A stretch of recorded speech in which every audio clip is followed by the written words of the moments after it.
Ini gokil bro. Tidak banyak yang menyangka bahwa salah satu momen paling ramai di Moto3 Mugello justru bukan terjadi saat motor melaju lebih dari 240 km per jam di trek lurus utama. Bukan juga saat para rider saling salip di tikungan terakhir. Tapi justru ketika mereka diam. Ya, diam di pit lane. Dan yang lebih mengejutkan lagi, hampir seluruh pembalap ternyata sedang menunggu satu orang yang sama, Máximo Quiles. Inilah yang membuat pedok Mugello mendadak geger. Karena dalam hitungan menit, sesi kualifikasi yang seharusnya menjadi pertarungan mencari lap tercepat berubah menjadi permainan psikologis yang sangat aneh, sangat unik, dan pada akhirnya justru merugikan banyak pembalap, termasuk Veda Ega Pratama. Nah, Sobat Racing, kalau kalian belum melihat bagaimana kejadian ini berlangsung, percayalah, ini adalah salah satu contoh paling jelas bagaimana Moto3 kadang lebih mirip permainan catur berkecepatan tinggi daripada sekedar balapan motor. Tapi, kenapa semua pembalap menunggu Máximo Quiles? Yuk, kita bahas bro. Kita mulai dari situasinya terlebih dahulu. Ini terjadi pada sesi kualifikasi 2 Moto3 di Mugello. Sesi yang sangat penting, karena menentukan posisi start untuk balapan.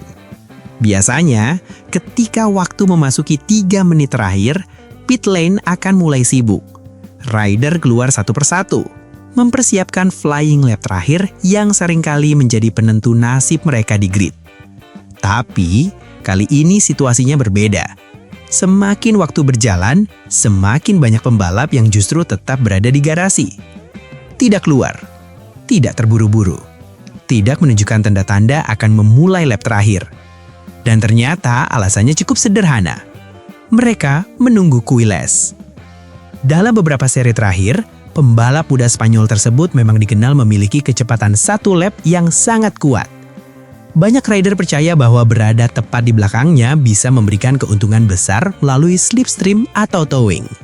Apalagi ini Mugello, sirkuit yang memiliki salah satu trek lurus paling panjang di kalender balap dunia.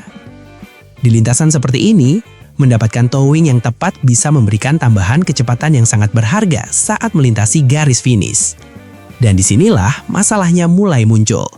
Karena bukan satu atau dua rider yang berpikir sama. Hampir semuanya berpikir sama. Teman-teman, ada satu hal menarik dalam dunia balap. Strategi yang bagus biasanya bekerja ketika hanya sedikit orang yang melakukannya. Tapi, ketika semua orang menggunakan strategi yang sama, strategi itu bisa berubah menjadi bumerang. Dan itulah yang terjadi di Mugello. Tidak ada yang mau keluar lebih dulu.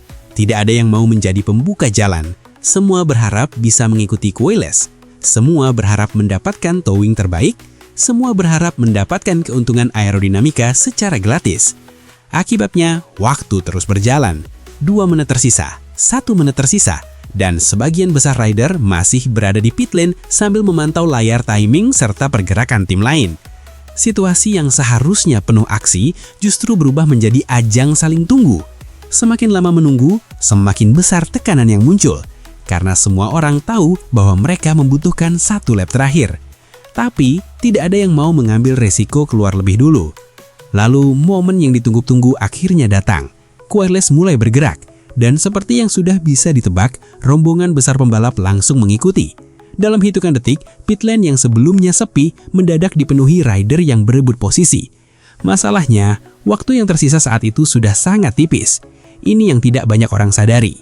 Dalam kualifikasi Moto3, flying lap bukan sekedar soal memutar gas sekeras mungkin. Pembalap perlu ruang, perlu jarak, perlu timing yang tepat, perlu kondisi lintasan yang bersih. Ketika terlalu banyak motor keluar secara bersamaan, semuanya menjadi jauh lebih sulit. Akibatnya, banyak rider gagal mendapatkan kondisi ideal untuk mencatatkan lap terbaik mereka, dan hasil akhirnya langsung terlihat di klasemen. Nah, disinilah perhatian kita sebagai pendukung Indonesia tertuju. Karena salah satu rider yang ikut terkena dampak situasi ini adalah Veda Ega Pratama. Veda akhirnya menyelesaikan sesi kualifikasi di posisi ke-13. Sekilas mungkin tidak terlihat buruk, tetapi jika mengikuti jalannya akhir pekan, hasil ini sebenarnya tidak sepenuhnya mencerminkan kecepatan yang dimiliki Veda.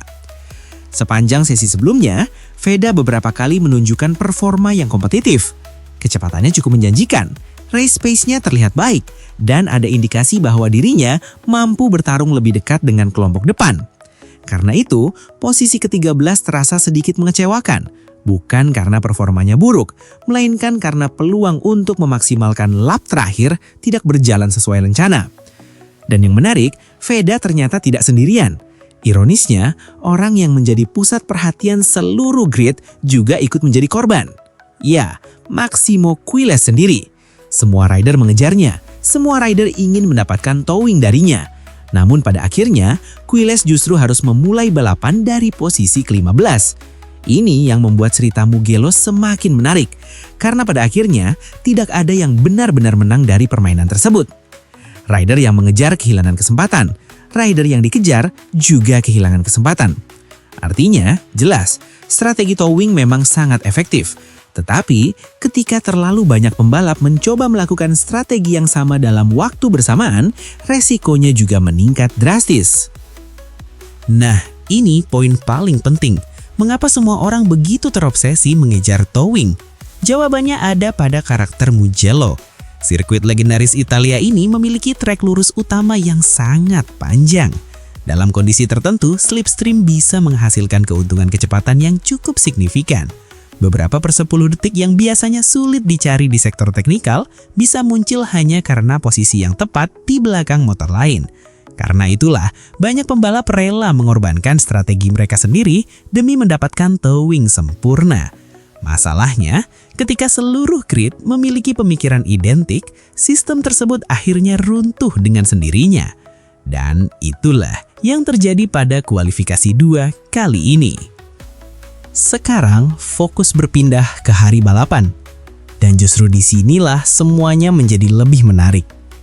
Karena hasil kualifikasi kali ini tidak benar-benar mencerminkan kekuatan asli beberapa rider cepat.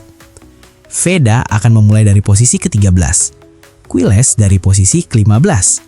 Dua rider yang sebenarnya punya potensi lebih baik harus menghadapi tantangan tambahan berupa proses overtaking sejak lap awal. Skenario pertama, mereka mampu menembus grup depan dengan cepat dan ikut bertarung memperebutkan hasil besar. Skenario kedua, mereka terjebak dalam rombongan tengah yang biasanya sangat berisiko di Moto3. Dan skenario ketiga, justru para rider yang diuntungkan oleh kekacauan kualifikasi berhasil mempertahankan posisi mereka di depan. Yang pasti saat lampu start padam nanti, semua permainan psikologis di pit lane sudah tidak lagi berarti. Tidak ada lagi towing yang bisa dicari. Tidak ada lagi rider yang ditunggu. Yang tersisa hanyalah kemampuan mengelola balapan, menjaga ban, mengambil keputusan dalam sepersekian detik, dan keberanian saat melakukan overtaking. Dan itulah alasan kenapa balapan Moto3 Mugello kali ini terasa sangat menarik untuk ditunggu. Karena setelah sesi kualifikasi yang penuh drama, penuh strategi, dan sedikit nuansa komedi akibat semua orang sibuk menunggu satu pembalap keluar pit lane, sekarang saatnya para rider membuktikan siapa yang benar-benar paling kuat ketika bertarung langsung di atas lintasan. Menurut kalian teman-teman, apakah Veda masih punya peluang untuk menembus grup depan dari posisi ke-13? Dan apakah keputusan seluruh rider mengejar towing Quiles justru menjadi kesalahan terbesar dalam kualifikasi Mugello kali ini? Tulis pendapat kalian di kolom komentar. Karena saya penasaran, kalau kalian menjadi pembalap Moto3, apakah kalian akan ikut menunggu Quiles? Atau justru memilih keluar lebih dulu dan menjalankan strategi sendiri?